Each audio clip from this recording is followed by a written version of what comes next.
diagram where FBF bond angle is 120. Therefore, three bonds are arranged in such a way that they cancel their dipole moment and therefore total dipole moment becomes 0. That is, from magnitude of dipole moment we judge the structure of molecule, structure of organic compound.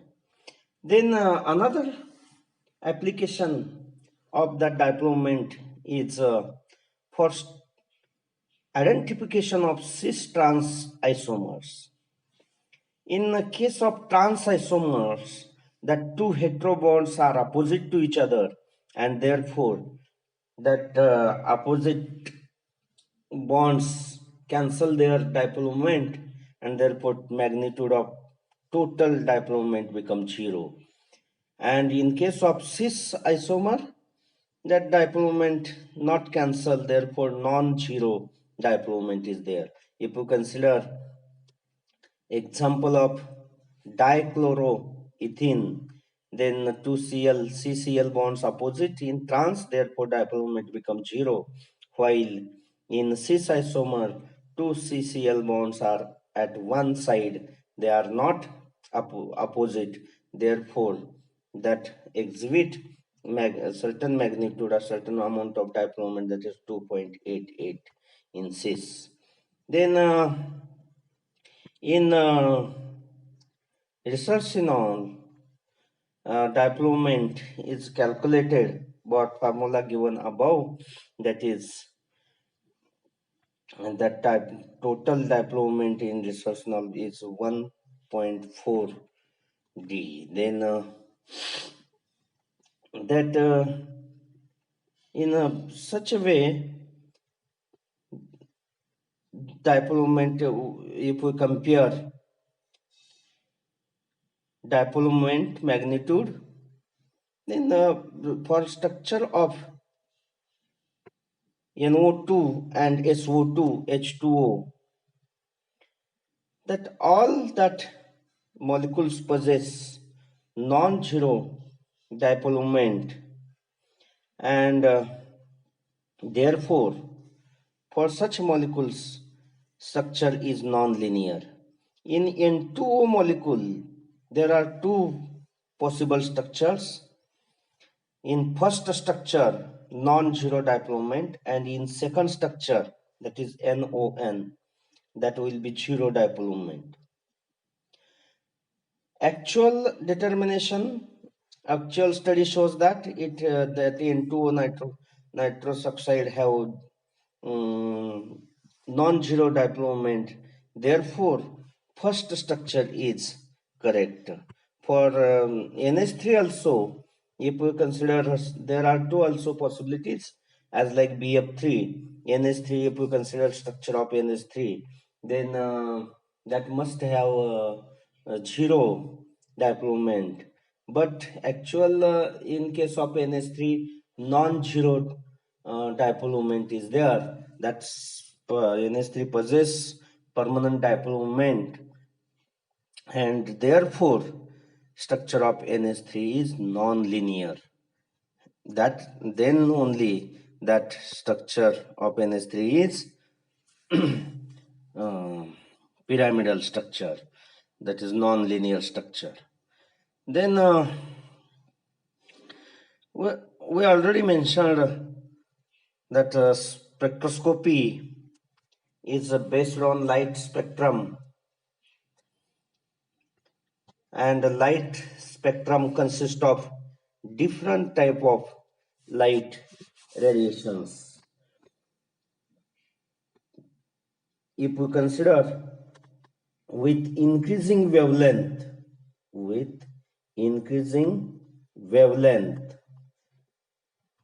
that light spectrum consists of first gamma rays, next X-rays, UV light, visible IR, microwave, radio waves with increasing wavelength.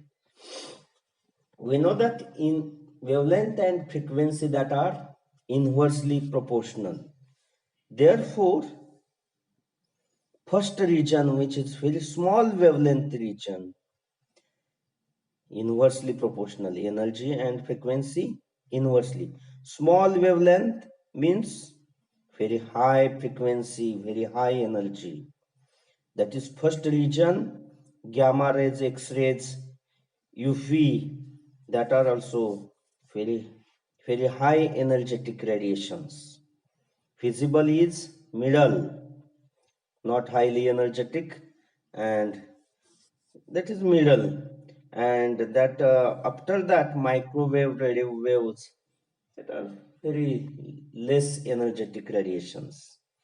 If we consider Earth environment, then from sun, all these radiations, sun emits all these radiations.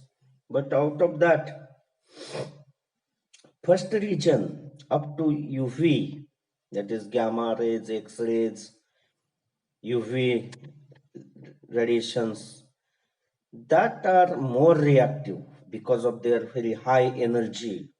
That radiations very high reactive also, highly energetic, therefore highly reactive, and therefore they react with ozone layer and therefore not reaches on Earth's surface. While that another radiations, microwave radio waves, they are very, their energy is very small, and therefore they are not able to reach on Earth's surface. Therefore, only radiations able to reach on Earth's surface that are visible light radiations. Then every part of these radiations, that is UV radiations, visible radiations, IR radiations, that different type of these radiations causes different actions on the molecule. When that molecule exposed to that radiation, certain type of radiation, then there are different actions based on energy of that radiations. That is, if we consider UV light, then that gamma rays we cannot use. We use X-rays in limited, but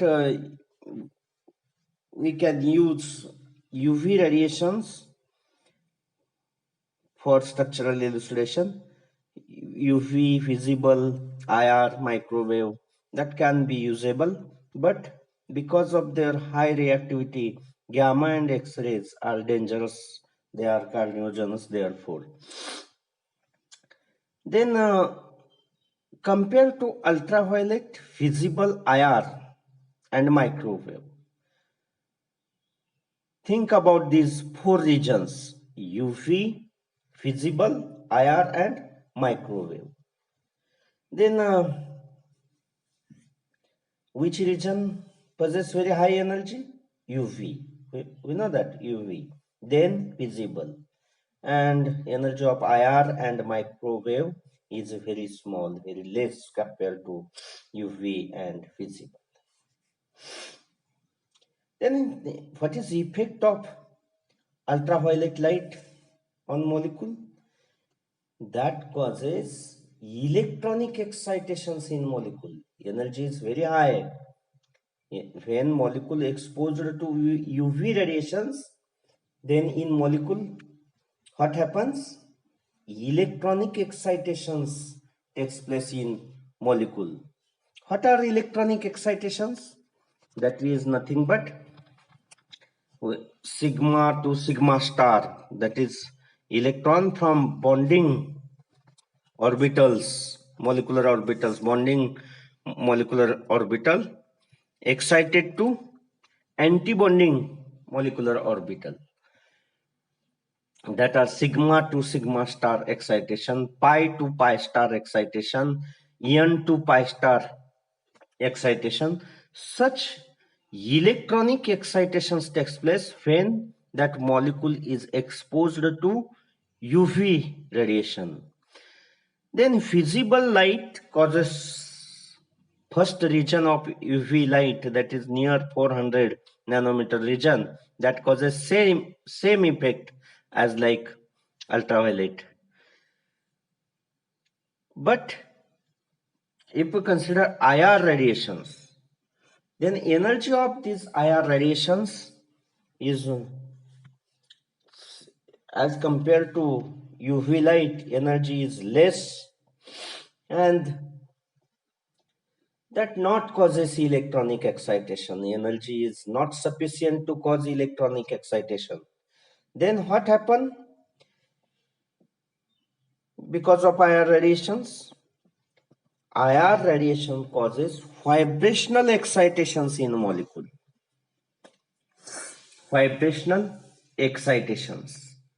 That is, molecule always in a state of vibrational motion. That vibrational states, vibrational levels changes because of that IR radiation. When that molecule exposed to IR radiation, then when that one is at ground state, that will excite it to first vibrational level, second vibrational level, third vibrational level, so as like this, because of that IR radiation.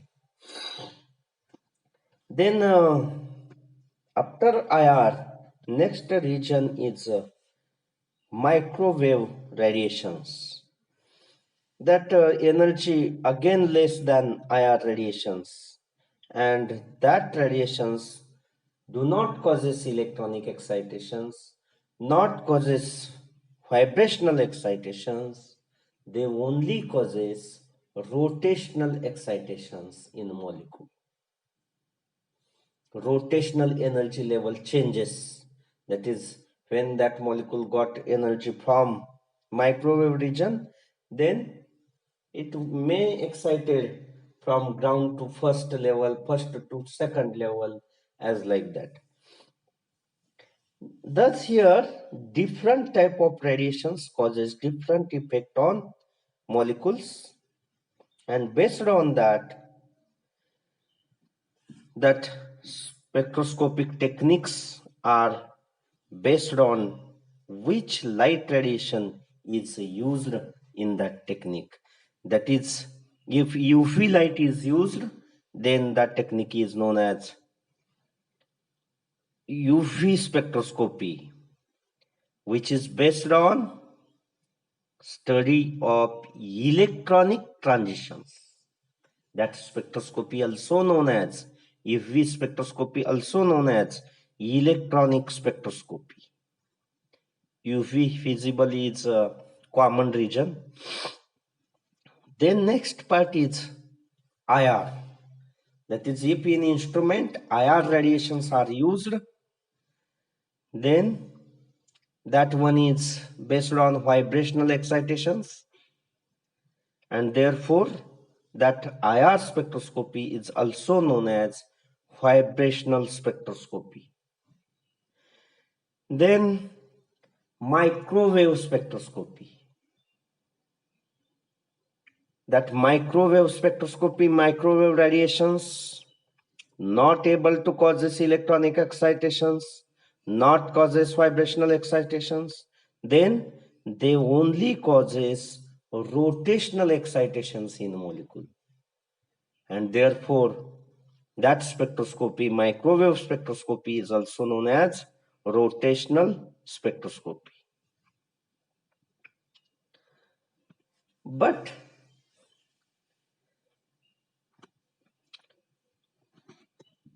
we study pure rotational spectrum of, we carry out pure rotational spectrum of molecules, but we cannot study, we cannot carry out pure electronic spectrum of molecules. That is, UV spectrum is not pure, while we that rotational spectrum or microwave spectrum we carry out in a pure form. that is that because when UV light is used, that energy is very high, that causes vibrational excitations, electronic excitations. But with electronic excitations in a molecule, vibrational and rotational excitations also takes place, and therefore that spectrum obtained, that UV spectrum is nothing but spectrum obtained because of electronic transitions, vibrational transitions, and rotational transitions also. Therefore, we cannot carry out that pure UV spectrum, but that we carry out pure rotational spectrum, because that microwave light from microwave region radiations that are very less energetic, and therefore they only causes rotational excitations. That energy not able to do that electronic and vibrational excitations. Therefore, we can interpret that pure rotational spectrum, but we cannot interpret pure electronic and vibrational spectrum. That spectrum consists lines because of vibrational and rotational transitions also. This is about that spectrum and type of spectroscopy instruments, and type of that light radiations. Then in next lecture we discuss uh, actually rotational spectroscopy, which is first part of this topic. After rotational spectroscopy, we then vibrational, and after that Raman spectroscopy. This one is this study for this molecular spectroscopic topic. Okay, thank you.